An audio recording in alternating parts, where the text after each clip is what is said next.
Alagarno village is in a very remote area of Borno state, not far away from Chibok, the village where all those schoolgirls were abducted from. And we understand from survivors that the funerals are already taking place this morning. At least 17 people were killed. But one survivor said that pretty much every building in the entire village has been burnt. And he said that they arrived about 11 o'clock at night, were there until 3 in the morning, and then left in vehicles that they had stolen.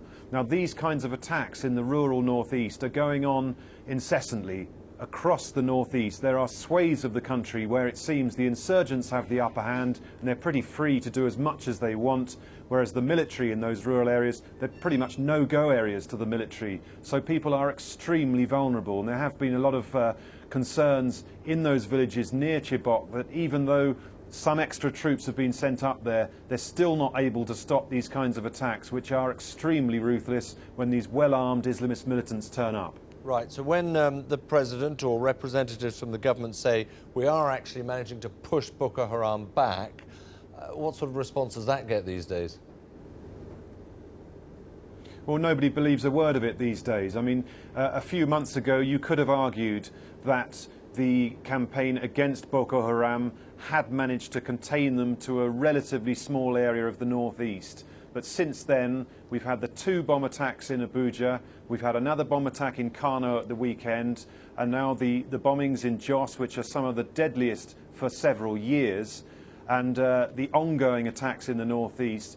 All of this really leaves Nigerians wondering where it's all headed and whether there's any sign that the tide can be turned against this violence. What can the authorities do? Because apart from speaking a little bit faster following the attacks and condemning them quicker, Nigerians have pretty little faith that much else is being done, and it leaves people really worried about where this country is headed.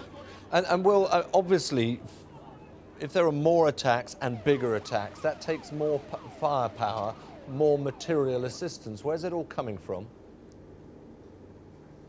Well, that's the question. People think that maybe some of the weapons have come down from Libya, some of the weapons being used by Islamist militants, but they've also received ransom payments before. There are a lot of weapons easily available in the region. But interestingly, on the bomb attacks, I went to Jos for one of the church bombings about 2 years ago, and that church was flimsily built and it collapsed, and I think less than 10 people were killed.